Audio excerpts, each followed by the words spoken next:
অর্ধেক রাত হলে আকাশের দরজা কি হয়? খুলে দেওয়া হয়। যে যা চাই তাকে আল্লাহ তা দিয়ে দেন।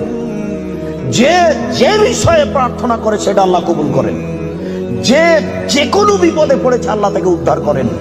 তবে যার জেনার সম্পর্ক আছে তার কথা আল্লাহ কবুল করেন না।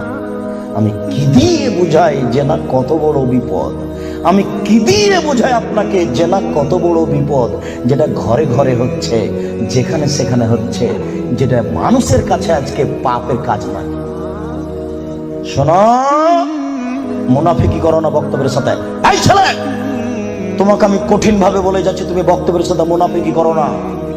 এখান থেকে উঠার আগে মোবাইলে যত মেয়ের নাম্বার আছে তুমি কেটে দিয়ে উঠবা।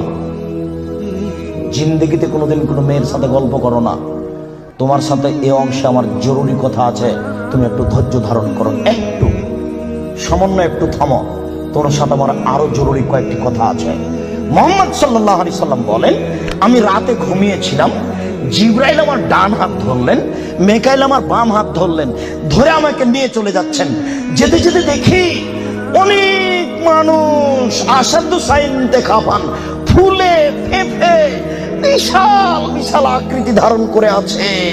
50 হাত 100 হাত উঁচু উঁচু হয়ে আছে। অন্তানাহু রিহান, দুর্গন্ধে টিকা যায় না, এত গন্ধ। কান্নাহুল মারাহিজ, মনে হচ্ছে যেন তারা গ্রামের টয়লেট, মনে হচ্ছে যেন তারা গণশৌচাগার, মনে হচ্ছে যেন তারা গ্রামের টয়লেট, মনে হচ্ছে যেন তারা গ্রামের শৌচাগার। যেই শৌচাগার টয়লেট পরিষ্কার করা হয় না, গণশৌচাগার, গন্ধে টিকা যায় না, বিশাল বিশাল রূপ ধারণ করে আছে।